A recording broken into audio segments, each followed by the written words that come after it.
All right, everybody, welcome back to the eHunter podcast. I've got Seth with me again today. What's going on, Seth? Oh, not much. How are you?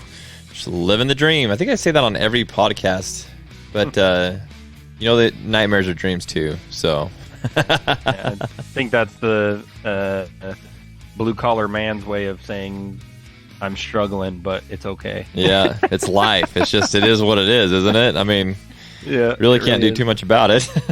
Nope. You just play the cards you're dealt. So. Yeah. You wake up and you go to work the next day. Mm-hmm.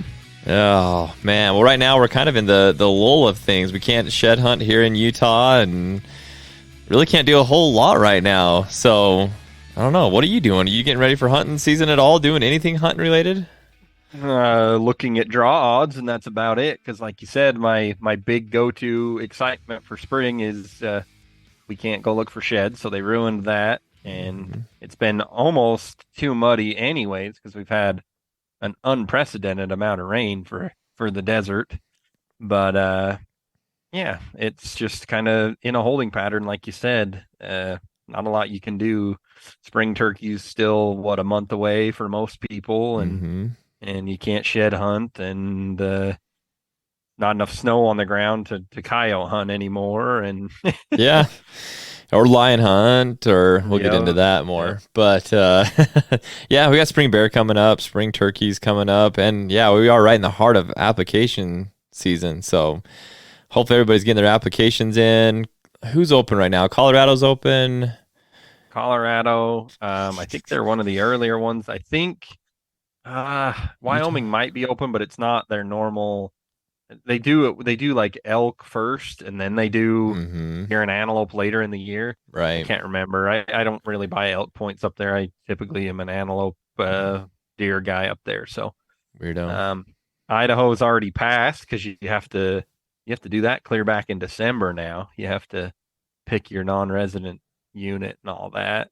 Yeah. So Yeah, it's kind of weird. I feel like it's getting later and later and later. Like I feel like Utah should have already come and gone for application season. It hasn't even opened up yet. It's coming up here in a couple of weeks. So yeah, make sure you're getting those in. I know I got my plans. Actually, I really don't. I got my plans for Utah and Arizona. Nevada is always kind of the same for me.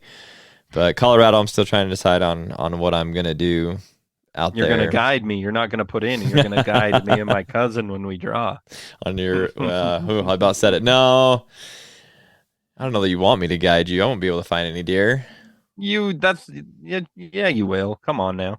Yeah, that's my playground out there where you're gonna head. I love that area. area. Where we're going, that's the money. Yeah, your place to go. It's a good area. I love Colorado. I love hunting Colorado. It's just fun. I just feel like. I don't know why I put pressure on myself anywhere else. Like when I went down to Arizona, I felt like there was this pressure to perform and hit, kill a good buck down there. And when I go to Colorado, it's just like, meh. If I kill something, I kill something. But it's more just to be in the mountains of Colorado and have fun with some friends, Right.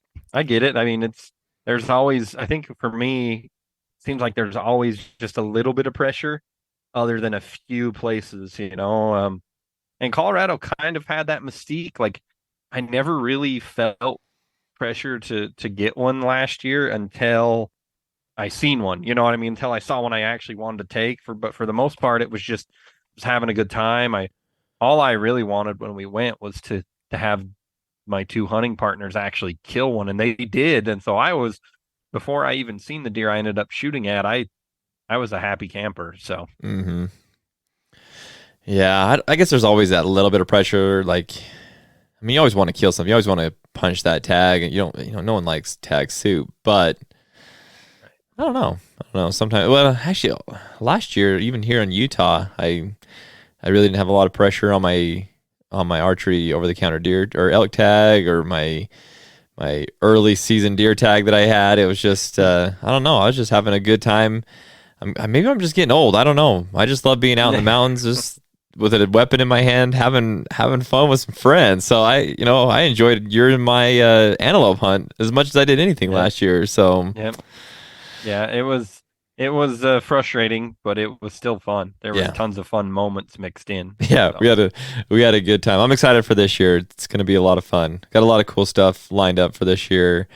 Should have another Utah tag. Should have my Colorado tag.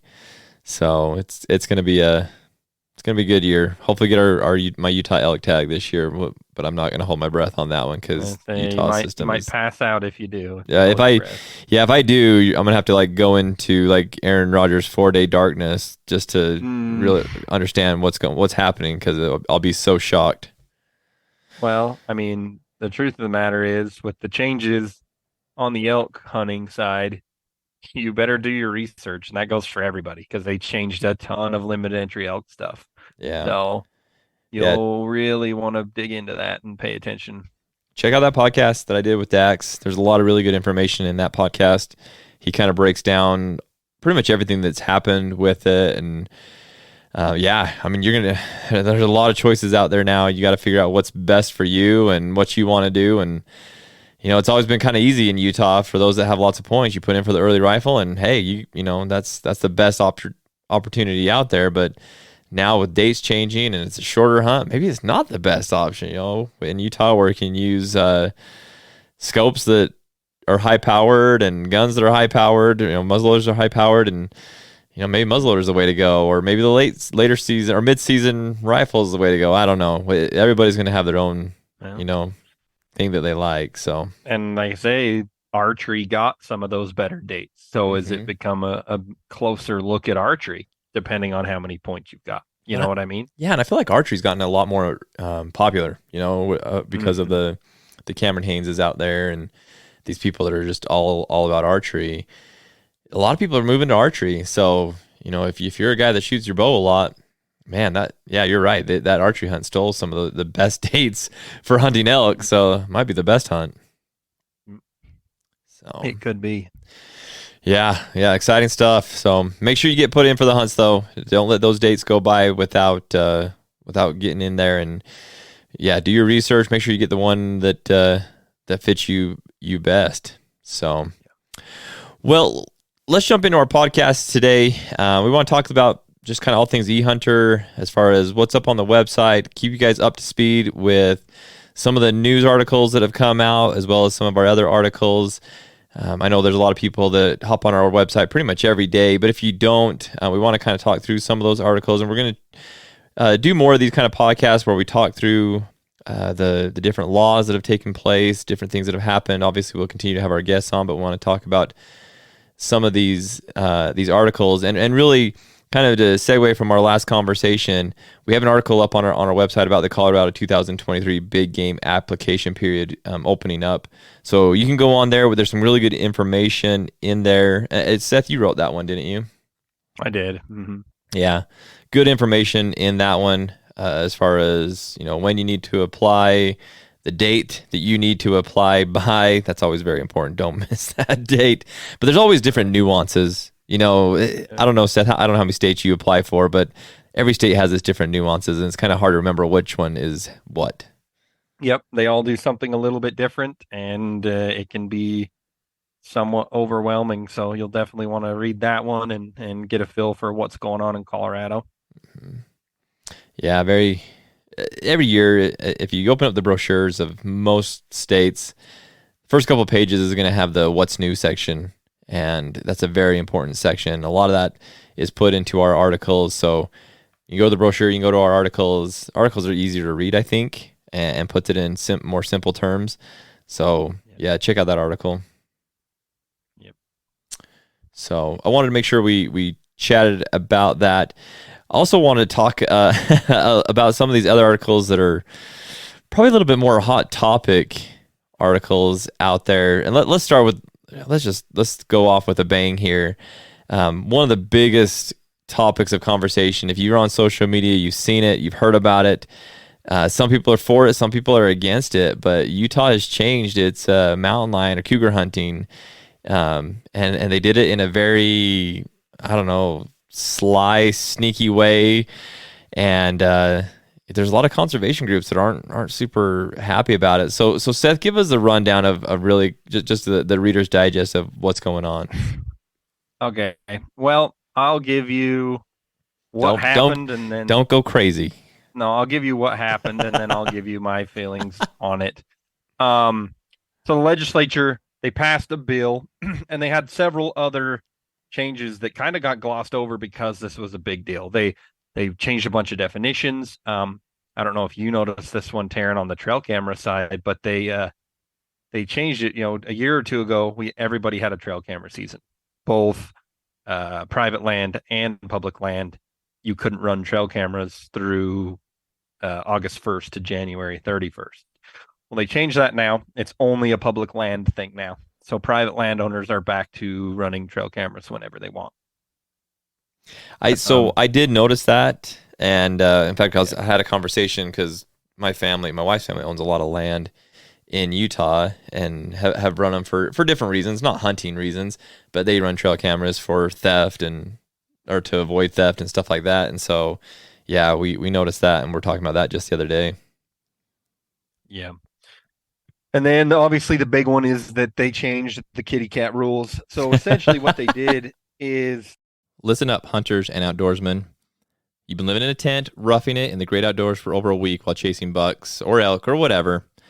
Your beard may be coming in nicely, but there's one area that needs some attention when you get back home. We're talking about your nether regions, fellas. That's where the Lawnmower 4.0 from Manscaped comes in handy. This tool is designed to tackle even the wildest of forests while keeping your precious gun safe from any mishaps. With a ceramic blade that won't nick or snag and skin-safe technology, the Lawnmower 4.0 is the ultimate way to clean up down there after a week of roughing it. It's waterproof, so you can use it in the shower when you get home. You could use it in a lake, or I guess even if you get desperate, you could use it in a muddy puddle. So when you finally make it back to civilization after weeks in the wilderness, make sure you've got the Lawnmower 4.0 waiting for you. Your family jewels and any lady friends will thank you as well. Use the code eHunter at checkout and get 20% off of any item. Again, that's eHunter, EHUNTR, at checkout and get 20% off any item. they changed mountain lion hunting. They're basically no longer a protected big game species in that they're not managed as a big game animal. They're almost managed in regards to the way Utah manages coyotes. The only stipulation you have to have is you have to have a hunting license. If you have a hunting license, you can shoot a mountain lion. It basically throws it open to wide open harvest. It takes away all harvest objective units, any of that stuff. The basis of that is the senator that I think it was a senator, I can't remember. He floated the idea that cougar populations have rebounded over the last 10 years. I don't know about that with the harvest objective hunts. I feel like you could basically hunt 90% of the state every year. Like it wasn't. You had to buy a tag. You obviously, and they took harvest quota so that if there was too many killed, they would shut the unit down. But I don't know. That's neither here nor there. The bigger issue is this is taking a game species and just saying, yeah, we're going to manage it like coyotes, varmint, essentially. Now they did this. They claim to help manage them more so that deer and elk numbers can be helped or make sure that we can increase those numbers. Mm-hmm. Overall, the bill is scheduled to take effect May 3rd, but it's got to go to the governor first, and he can veto it or not. Now everybody's got a different opinion. I'll let Taryn talk a minute before I go on. Well, I was just gonna say there's a lot of people reaching out to the governor right now to tell him to veto it and get rid of it. Yeah. And you're probably gonna go into this, Seth, and I don't mean to steal your thunder on it, but when you look at the total number of mountain lions that are counted in the state, how many is it? Do you know off the top of your head? It's in the article. I think they put something along there. They claim. Let's see. I don't know if they even have listed it. They tell you how many permits they released in 2022, which was 3,900 permits. Mm-hmm. And they harvested just shy of 500 mountain lions last year. Mm-hmm. Yeah, but they're guessing around there's about 1,600 to 2,000 mountain lions Yeah. in the state. Which, going back to what you were saying earlier, is they feel like the populations are increasing, that they can do this and justify this, and I think. I think that's more hearsay stuff. I think people are saying, "Oh yeah, I'm seeing them more Right. often," and I am. I'm seeing them more Right. often.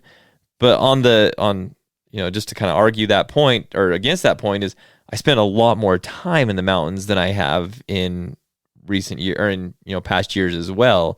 I think people are spending more time in the mountains, so there's more sightings, there's more interactions with mountain lions than there have been in the past because people are out in the mountains more. I really don't see the numbers that have increased that much. And yeah, according to there's different groups that do the counting on it, but yeah, 1,600 to 2,000 mountain lions in the state.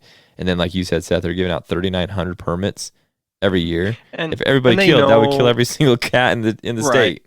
And they know that by and large, mountain lions are hard to kill. They're Right. very secretive. They're very sneaky. Typically, if you don't have a houndsman running them, the amount of people that have killed the spot and stock mountain lion have got to be very, very low. Yeah. They're sneakier than you are. It's just as simple as that. They're very skittish. So I can almost understand that they know no, they're not going to kill. But let's be honest. If the population is set, if they believe it, let's see, even go on the high number and say it was 2,000. You took a quarter of that population last year. Yeah. That's a lot of harvest. That's more harvest than we harvest deer. You know what I mean? Like Percent. that's a Yeah. lot of harvest. And I'll kind of get into it here. My biggest issue is this subverted the North American wildlife management model in several ways. One, this was decided by legislatures or by the legislature, not by wildlife managers, Right. right? The Utah DNR had no say in it. The wildlife board had no say in it. They passed this law. Now you have to manage the wildlife this way. This is akin to the legislature in other states essentially forcefully reintroducing wolves that everybody doesn't want, right? Mm-hmm. And I get it, it's a predator. Why don't you want wolves and why don't you want lions? Well, lions, the main regard to that is the prey species, deer and elk, have grown up knowing that that's a predator, right? Right. They have dealt with that for generations. They're genetically dispositioned to know that's a predator. Wolves, not so much, but that's number one issue that the legislature, and probably the biggest issue, I'll truthfully, say that's what the a lot of people legislature. are. That's Yeah, a lot of people are up in arms about that, and I'm with them. I mean, that's not how you right. should make these decisions. The legislation shouldn't be making these decisions. And similar to, I mean, we talked about this with wolves in Colorado. We've talked about this in so many other topics that legislation shouldn't be making these decisions. Leave these decisions to people that know what's going on. Exactly. And you know, the other twist of this is I'm pro hunting. Every species in my mind should have, if it has a healthy population, every species should be managed and hunted correctly. That's how the conservation model works. Mm-hmm. Um, that being said, my thing is what is this going to accomplish? Right. Because overall, the legislature tells you, oh, we're gonna make sure we have more deer and elk.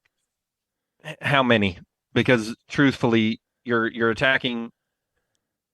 Over the last 5 years, Utah has changed their bear laws.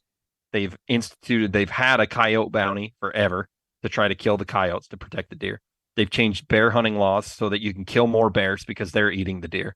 Now you've already 5 years ago you changed the predator or the cougar hunting laws to go to a pure harvest objective on 90% of the state. So you don't have to draw a tag. You just buy a tag and go. Mm-hmm. So there's constant hunting pressure there. Yet they've done this because they cite, well, we're still losing deer and elk. But when do you look in the mirror and say, you know what, maybe it's not four-legged predators. Yeah. Maybe it's humans and they're continuous expanding into areas. and not building anything to protect the ungulates that we want around. Everybody wants ungulates. Everybody wants deer. Everybody loves deer, elk, moose. We all love those. But I think taking out your frustrations on the lack of deer and elk on mountain lions makes no sense. Yeah. There's several studies online you can pull up and look at what a mountain lion eats. Yeah, he's going to eat a deer if he can catch it. Yeah. There's several that don't kill a deer for 20 days, Mm-hmm. 25 days. There are several studies in Colorado. They eat turkeys and porcupines more than they eat deer. Right. So I guess my biggest thing is this is you've took a game species that was managed just fine, changed it, attacked it, and the outcry is awesome. I like the people saying, hey, this is done wrong. We need to veto this and look at it a different way. But I also was very, very disheartened by the amount of hunters that were like, good, kill them all. Mm-hmm. And I'm like, okay, I get it. They're a predator. They're in direct competition with us. They're killing, quote unquote, your deer. Like, I get the anger, but at the same time, I can't wrap my head around killing a species that's native to the U.S. that has kind of holds a mystique almost, right? Everybody, I mean, you've said this, you want to kill a mountain lion. You've brought it up in other podcasts because it has that mystique of it is, and people like to talk about it is the only North American big cat other than jaguars, and jaguars are basically pushed out, right? Yeah. So it is unique in that it is the only North American big cat, and you're telling me you want to kill it off just because it happens to hunt the same thing you do? I think that's very short-sighted, and it goes against everything that hunters supposedly believe in the North American conservation model. That there should be a space, and obviously we don't want too many. That's part of managing, but there should be a space for every keystone predator. There should be a space for lots of ungulates. They should all be here. But the problem is, the problem is, like you were saying earlier, is mountain lions do eat them, and they are definitely a direct competitor to us. But if you look at like just the impact that humans have on them, not hunters. I'm not saying hunters, the impact that hunters have on them. I'm saying humans, the impact that humans have on them with our expansion. Everybody, you love your suburb home, that suburban home. You love that cabin in the mountains. Well, that is taking away the, places for these things to live. And by default, the deer and the elk herds are going to decrease because they don't have the habitat to survive in those areas. And so, and I'm not saying you stop building. I'm not one of those crazy people, but I think people just need to understand what all impacts these populations and these numbers. I'm not a proponent for let's just let mountain lions run crazy, but I'm not going to subscribe to the kill 'em all mentality either. Like you just said, there's definitely a place for them. And they've been here forever. And like you said, the ungulates, the deer, the elk, they're used to that predator. They know how to work with that predator. Wolves is a different story. They'll look at a wolf and think, oh, hey, that's like kind of like a coyote. It's probably not going to hurt me, bother me. Yeah, exactly. Until 10 more show up and then it's dead. So wolves are a little bit of a different subject, but in that same breath, there's a place for wolves too. I think wolves are beautiful. They're a beautiful animal. They're an amazing animal, and what they do, and they're fascinating. They're absolutely fascinating to me. Right. Where they need to be and where they are, and managed appropriately. And so, like you said, the management plan was working for mountain lions. And the reason it was working is because the people that knew how to make these decisions and were making these decisions, they were managing it correctly. And by letting this happen, and you were right, yes, it is a senator from here in Utah. He introduces this, gets this passed, sneaks this in. I'm going to say that again. That is probably the biggest thing that bothers me about this is it really was, they snuck it in. I hope that the governor will veto this. And I also hope that from this comes a little bit more attention to issues like this, mainly the issues of bringing stuff into a bill that shouldn't be in a bill.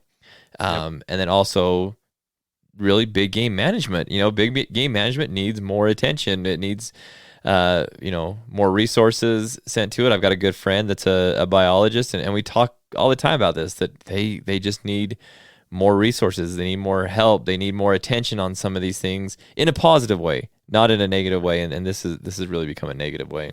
Right. Well, and that's the final point I'll make on this. Two quick ones. One, if they're so willing to do this work, right, from the legislative side, then let's get down to brass tacks. I was going to use another word, but let's get down to brass That's like tacks. a very 1920s statement, though. Brass. Let's get down to uh, brass tacks. and and free up some stuff that actually can help if you're, because the main point I heard from them is it's a deer and elk related issue, right? That from the senators.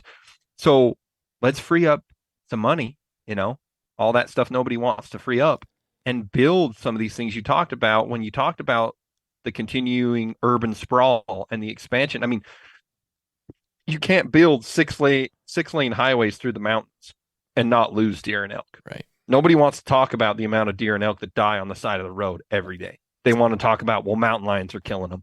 Yeah. Yeah, you're right. They are killing them. But I can tell you what's killing just as many, if not more. And I know it's more. That's the SUVs and the trucks and the cars ripping up and down the highways that cut through the mountains, especially I-70. this winter with the amount of snow that they've got. It's pushed those deer and elk right onto the freeway and the highway. Yeah. So you've killed tons of them. I saw it every day at my old day job. We helped the Division of Wildlife. They got parts and equipment from us. I heard it constantly. Oh, we lost, 7 deer today on this roadway. Like, well, that's 7 deer. You know how long it takes a lion to kill 7 deer? Oh. You know what I mean? Like Months. 6, 8 months, 10 months. yeah. And we've got one high profile safe wildlife crossing up Parley's Canyon. Yeah. That's it. Yep. They haven't put any effort into any of it. And I am slightly bitter because you see all these fundraising, you see all this money, and then I know they're using it to help, but how much of it is going back to the legislature and how much is actually going to wildlife? And I know I'm going to get people riled up, but truthfully, you're going to generate all this money. Start protecting things that we know are killing more than the mountain lion or the bear. They did the same thing to bears. They increased the harvest objective on all units that the deer population was hurting, because like, oh, we'll kill more predators, which I get. You're going to save a few deer, but it'd save a heck of a lot more if you had a way for them to cross across this urbanization easily. Or Yeah. and the last point I'll make, and I'll shut up. It's pretty sad when you would think the number one person that would be for this bill, which is mule deer conservation groups, when they are sending letters to the governor to ask him to veto it. That should tell you everything you need to know. Yeah. Because the deer that supposedly they're trying to protect, and the deer that are definitely going to be eaten by the mountain lion, that conservation group is still asking them to veto this bill. So it's short-sighted. I think there's tons of different ways you could work to make it better for the deer and elk. So you don't like this bill? Sorry. If you couldn't get my 20 minutes of rambling, I don't like this bill. There's a lot of people. I think a lot of people listening to this podcast. And what's funny is a lot of people, when I first started talking about this to people, they're like, "Oh, sweet, all right, yeah, we can hunt mountain lions anytime we want. That's fantastic." But then you start looking at the details of it, you're like, "Oh, this just feels dirty. This just doesn't feel right." It's not. And while you're talking, I was just thinking, of human priority. As humans, we prioritize everything. It's more of a priority for us to get to Denver, Colorado in 8 hours than it is to have deer and elk on the landscape. They need that. We need that 6-lane highway or freeway across there so we can get there very quickly and easily. And no one gives to what about the deer and elk at that point. So the priority is, let's get there fast and easy, and it's not a big deal. Until this comes along, like, oh well, yeah, but we do want the deer and elk. We want to see those too. I mean, you want one hand and crap the other one and see which one gets full faster. So and the thing is both me and Taryn come from the group that we're not the kind of people that you hear these crazy, well, we need to revert back and get rid of everything, and no.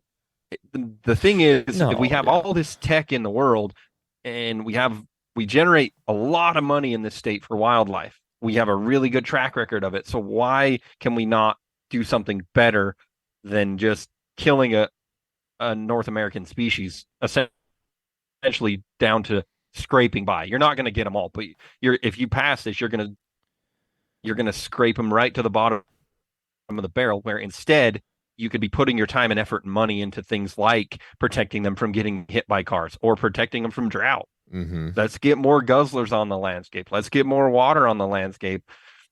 Neighboring states, especially the one we just talked about not too long ago, they don't have any kind of real aggressive mountain lion hunting going on. You can't run them with hounds. You can't do a lot of things in Colorado, yet they've got tons of deer and elk. Now, granted, they're a little different, but their main difference is, you know what it is? There's a lot more water on the landscape. Exactly. And we can't change that by making it rain more. Right. You know, there's only so much we can do. Still a but desert. you still got to put forth the effort into those two things, I think, way more than the effort into killing mountain lions. Right. Yep. There's a lot of information on the website about this. Highly encourage you guys to go on and read about this. There's some links in there that you can click onto to get even more detail on this. But please, I hope everybody's listening. Please let your voice be heard on this. We always ask for that. I hope you guys are doing it. Reach out to the governor. Hopefully he does veto this and we can bring attention to this in a different way. Before we leave Utah, though, one of the article that I'm just going to bring up, I'm not going to go into it, but there was an article that we put up on our website about some poaching incidents in Beaver County. Beaver County is, if you don't know Utah very well, it's one of the better or best units in the state for elk hunting now. And there. Here's what I found. Oh, hey Siri, hello. Dude, that's funny. She really just Googled best elk hunting units in Utah. Wow, Whoa. that's creepy. She's reading your mind. Man, it's not even time to put in for Utah applications yet. Come on, Siri, get me with Colorado. Anyways, there was an elk and also a deer fawn that were poached there. But if you want to read about that, that's another Utah article for all you Utah there guys. There was actually a lot of those. There was I think a deer and a bull elk, and then I think that was during the hunting season. Yeah, back during the hunting season, they just left them lay. Yeah, and then I thought there was one other one, but maybe not. Maybe it's been a while. Well, there's been quite a few poachings. I just wanted to point that one out because beaver's getting so much attention, and a lot of people are looking at beaver. And I mean, we're starting to see those kind of things, and you see that in some of these units that get bigger and better. I remember when the Paunsaugunt was like becoming big time for deer, and right in the beginning, there was a lot of people that started poaching some of those deer, and it really sucked. It happened on the Oak Creek too. Yeah, Oak Creek started too. Getting really big, and all of a sudden you started seeing a lot more poaching incidents. Do you remember the one 2 years ago, that deer that was poached a couple of years ago in Oak Creek? Mm-hmm. Man, it was a beast. Yep. So yeah, you're gonna start seeing those things creep up. So yeah, check out that article. There's some information in there, but yeah, it'll probably get everybody's fire lit under them, especially the Utah folks. So the other article, I want to move to Wyoming, because I know we have a lot of Wyoming guys that listen to the podcast, is the new hunting laws that were passed for 2023. And Seth, I'll kind of let you take this one as well. I want to touch on the non-resident changes. But if there's any other laws that you feel like we need to talk about, let's go into those. So my biggest thing I can tell you guys, if you're really wanting to get into this, read the article, because there are so many new changes where there's no way we can cover all of them. But a big one that this gears towards non-residents more than residents, but they increased the special draw fee for elk, deer, and antelope, as well as they increased all their big-time species, which is sheep, goat, moose, bison, and grizzly bear. If they ever get a hunt going, they increase those even more. So luckily, for guys like me who have Wyoming points, they haven't increased the regular non-resident draw costs, but all the special fees have went up drastically. So you'll want to take a look at that. We're not talking a $10, $20 increase here. We're talking several $100s on a lot of these, and thousands of dollars on the sheep and the bison and stuff. So you'll definitely want to look into those. Another one that kind of slipped by is they changed the shed season for non-residents. So the shed hunting season in Wyoming on the western half of the state opens May 1st. Well, now that opens May 1st for residents. Non-residents can't shed hunt it until May 7th. So they gave them a 7-day delay on top of it. So I know a lot of guys go up there. It's kind of an event to go and chase elk sheds and stuff on the WMAs on May 1st. But you'll want to watch that. You'll be behind the 8 ball. You'll have 7 days behind everybody else. And they're all going to be gone by then. Yeah, I don't know about that, but there'll be a lot. The way they get pretty rowdy on some of that property for the elk sheds, there'll be some missing for sure. But we know a couple of guys up there that'll get rowdy as well. So yeah, they'll run you off the road with their 4-wheeler. And I hope they're listening and they know who they are. I hope they are too. There's a couple others. There was some private property ones in really brought up in regards to shed hunting because they were having some issues with trespassing to shed hunt, not necessarily to hunt, but to shed hunt. And before that, they could only really charge you with a trespass fee, right? They couldn't get you for trespass to hunt, which is a misdemeanor or a felony even. I can't remember. But they changed that. So now if you end up crossing or trespassing to shed hunt, it's going to be treated as a basically a wildlife violation. So they can take away hunting or your hunting rights and bigger stuff. So you'll want to check into that one too. I mean, let's be honest, we shouldn't be trespassing to get to the sheds, but I get it sometimes. Maybe you see a great big one, but don't do it. It's so hard. I've had that happen so many times where I'm looking, like when I'm shed hunting, and I mean, we all have onX nowadays, and you're walking along and you hit a fence line that's private property and see something out there you want to get, whether it's a shed or anything, you're just like, oh man, I want to go get that. Don't do it because they'll bring the hammer down too. You look at stuff and you're like, man, nobody's around, I could just snag it. Don't do it. You don't want to play with fire like that. Exactly.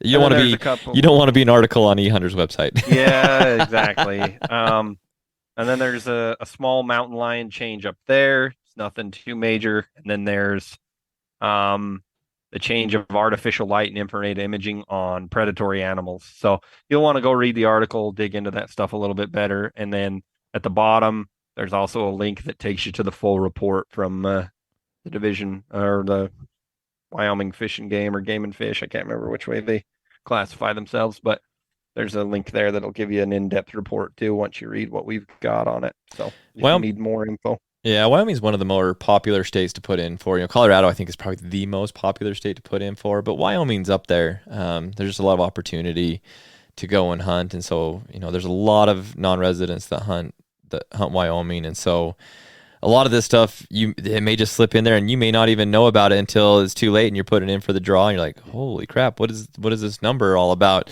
So it's better to be informed and know ahead of time. And so like Seth said, if you hop on the website,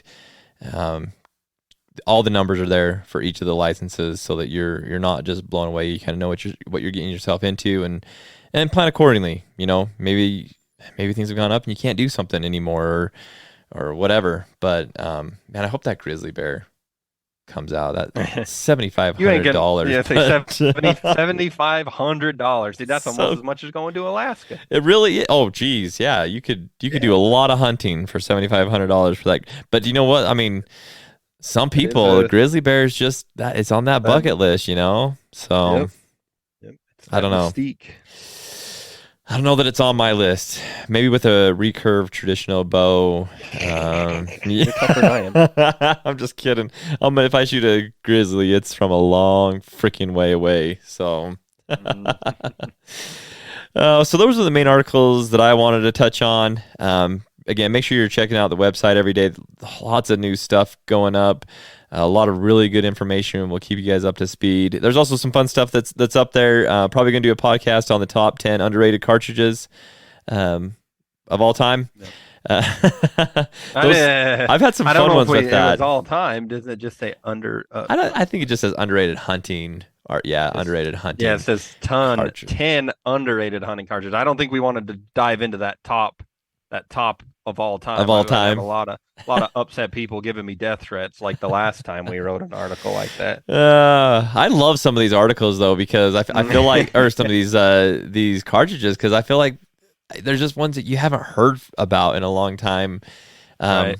like I said, I think we're gonna do a podcast just solely on that, get some people involved and get their input on it. But some of these are coming back. The 280 Ackley Improved is starting to get a little bit more attention, but now that the 7 at PRC and 28 Nozzles are out, is probably going to disappear again. But I love that we had the Swede on there and some of these other guns. The Facebook groups that have been involved in this, they're eating this up. So They really like the Swede too. There's a lot of people when I've been looking at the Facebook comments, they're like, "Man, I'm so glad they included the Swede." That old 6.5 doesn't get a lot of love, but a lot of people seem to like it when it was in there. So, yeah.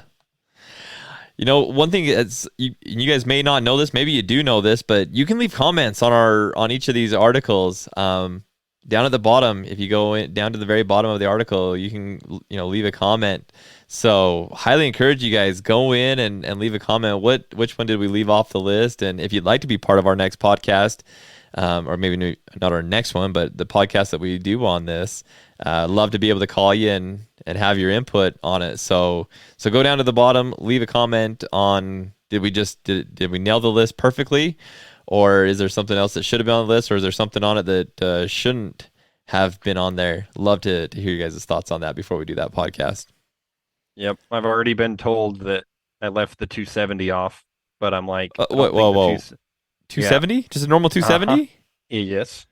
Correct. How is it underrated? That's what I said. I said I would argue that it is very popular. Yeah, that's like one of the most Yeah. popular Yeah. cartridges in the history. I mean, if you were going to go all time, it's one of the Yeah. most popular cartridges of all time. Yep. Yep. And you still get some guys out there like, no, it's underrated. And I'm like, okay, I don't think it is. I think it's probably one of the most popular ever, but That's interesting. I'd really like to get some of these. There's a lot of these guys out there that are very, lever action guns or long range hunters or whatever the case may be. I'd love to get some of their input on, is there a gun that they see in their world, in the lever world or in the long range world that is very underrated. I was thinking today as you and I were talking about, the 6.5 300 Weatherby, I think it is. Is that what it is? hmm Yeah. yeah. That's not something that you see very often, but how does it stack up to the 6.5 PRC and some of these other Yeah. cartridges out there? So there's a lot of these cartridges that used to be popular that have kind of fallen off or some that just never got there. So The 7MMO8's getting a lot of love on that list too. yeah, So that one. yeah, a lot of guys seem to like that one. And you guys know I love that gun. That's my wife's gun. I took it to Alaska with me. It's hard to beat that gun and what it can do for what it is. So yeah, I love that Um, gun. some of the other articles, just a quick, there's a bunch up there. If you're interested, go check them out. But we got one where we covered that. I never got to talk to you about it, but the feral cattle, the wild cattle. Oh, yeah. New Mexico. Yeah. They're gonna shoot them out of a helicopter, and so Where's the beef? that's right. They should just throw it open. I'll pay for a beef I tag. would You talking too. about grass-fed beef, man? Yeah. That's some high-end protein right there. That's the thing. These culling projects, like, dude, make some money off of it. Give us a permit or whatever it takes. Especially a in voucher. that situation, because they always say, "Oh, we don't want it to be a trophy hunting thing." Well, you can't really It's trophy a hunt a cow. wild cow, man. Yeah. Yeah. So I mean, I guess you could because we hunt buffalo and they're a wild cow, but still, I'm not gonna mount it and put it up on my wall. Let's just say No. that. I'm not mounting a bovine. No, This is no. a black Angus that I shot. But I'll bet that meat is probably the best beef that you'll ever man. eat. So Man. And then there's a Minnesota wolf hunting article up there. They're looking to try to basically ban it. They don't even have a hunt right now, but they're putting stuff in motion that if it does get to that point, they're going to try to block all wolf hunting. So Mm. you can read into those a little bit, see what's going on. But yeah, check it out. Yeah, gonna give a shout out real quick to our boys over at Henry Rifles. Got a new article up on their new Homesteader 9mm. It's a semi-automatic rifle. We've kind of touched on it here on the podcast. Hoping to get our hands on one here pretty soon. But that thing is pretty dang cool. But check out the article that's up on that. It's a pretty cool gun. So super grateful for Henry and their relationship with us. Good bunch of guys, good, amazing guns. And so, who else do we need to do any other shout outs today? I guess definitely do a shout out for Manscaped. You guys heard the ad on that, but make sure that you guys go to manscaped.com. Use the code eHunter at checkout. Save yourself some money. Help us out here at the podcast. I love my Manscaped products. So, man, that beard hedger for a guy that always has a beard, man. Dude, keep it trim, but keep it there. Not have to have accidental trimming like I did before I had Manscaped. And then I'm a big proponent of the freaking weed whacker, man. I don't know what it is, but as I've gotten older, I've got like the gnarliest brushy nose hair. It drives me freaking crazy. So the weed whacker is where it's at. Well, it's so convenient. Like I travel a lot for my real job, and and it's so nice just to take that, and I can I can feel like I'm groomed up all the time. I don't have to worry about not being that way. I look. In fact, it's funny. Somebody made a comment at work the other day that like my beard's always nice and trimmed and whatnot. I kind of giggled to myself, and I actually told them, I said, well, go to Manscaped and use the code eHunter. So and they're like, what the heck? Yeah. I mean, it keeps it nice. You don't have to worry about anything. I mean, especially that new beard hedger, you don't have to take the guard off. I don't know if you've seen it, but I don't know if the listeners have seen it. You don't have to take the guard off. You just click a roller wheel. And you can set it to whatever length you want, and it's so nice because like I say, you don't pop the guard off and forget you've taken the guard off or whatever else. Easy. But it's super easy, and they have tons of good stuff. They've got deodorant now for like your armpits. They've got ball deodorant. Oh, yeah, they do have ball deodorant. They've got my brain died. I was going to bring up something else, and it's just gone now. Dude, they got cologne. They got tons of stuff. They've got boxer briefs. I mean, they got all sorts of stuff. Man smelling lotions. So if you got dry skin, I like that. By the way, I'm not a lotion wearer because I hate all the frilly smells, and I hate lotion anyway. I hate the greasiness of it. But theirs isn't super greasy and smells really good. So if you're not a cologne guy, cologne is still there, but I feel like it's kind of an older generation. Now you can just grab some of that lotion, throw it on. It's pretty sweet. Yeah, it's a lot of good stuff, and that code, like I say, 20% off plus you get free shipping. So it definitely saves you some money. So for a really, really good product. So, and as always, final shout out we want to give to Vortex Optics. Check them out, vortexoptics.com. Got the new Razor LHT on my 28 Nosler. Dude, you know what? That is such a light gun. I'm so happy. Rub it in some more. Rub it in. Come on. You have the same scope. Don't. I have the same scope, but I don't have no fancy lightweight gun. Oh, it's so crazy. Like I don't know why I've been hauling these freaking guns around. And this is gonna sound bad to Vortex, but that Razor Gen 2, amazing scope. Dang thing weighs so much. Yeah, that was a bench scope. That's for long range shooters. Yeah. Yeah. If you're a long range shooter, target shooter, there's no better scope out there than that scope. It is absolutely amazing. But for hunting, and especially because I'm doing a lot more backpack hunting these days, this LHT, because it goes 5 to 22 power. You've got a 50 millimeter objective out there. I mean, it's such a nice lightweight scope. It's got the turrets on. I mean, it's hard to beat for hunting. Super clear. I mean, when you're hunting, it's low light condition stuff. Even when you don't think it is, it's cloudy. It makes it so nice. Like I hunted that whitetail with it. No questions. It's like kind of early in the morning, kind of that pre-dawn. Put it on. Can see him. Can see the stuff around him. I mean, it's just So nice. It's hard to beat it. It's hard to beat it. And it's we're gonna record a podcast on optics for you guys. Talking about some of our favorite optics. Obviously, it's probably gonna be a little bit biased to Vortex.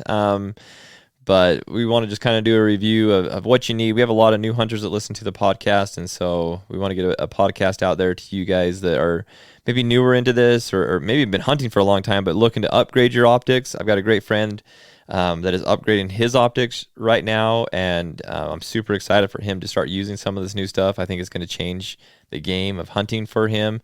Obviously, he's going all Vortex, and it's hard to beat the price. It's hard to beat the quality. So shout out to them.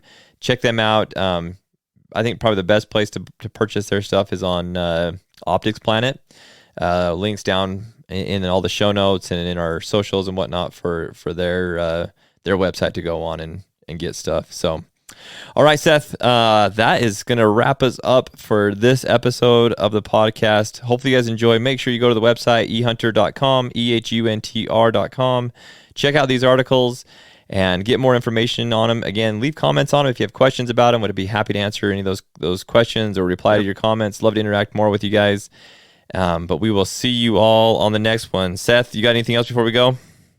Just to jump off of Terran's thing, hit us with any question, any hunting question.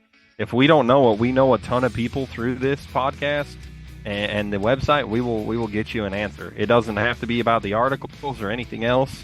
You can hit us up with a question about whatever hunting related, and we'll get to the bottom of it, or we'll make a podcast out of it and maybe have you on the podcast. So yeah, let us know. Yeah, I'd love to have a lot of you guys on the podcast. There's a lot of you guys that are very knowledgeable in a lot of different things, and so love to spread that knowledge around. So, all right, guys, thanks for listening to the podcast. Make sure to like, subscribe, comment, leave us a review, all that stuff. Remember, we're running that what do you want to call it? Contest program, whatever you want to call it, for the Onyx membership. So make sure to go on and give us a review. So thanks, guys.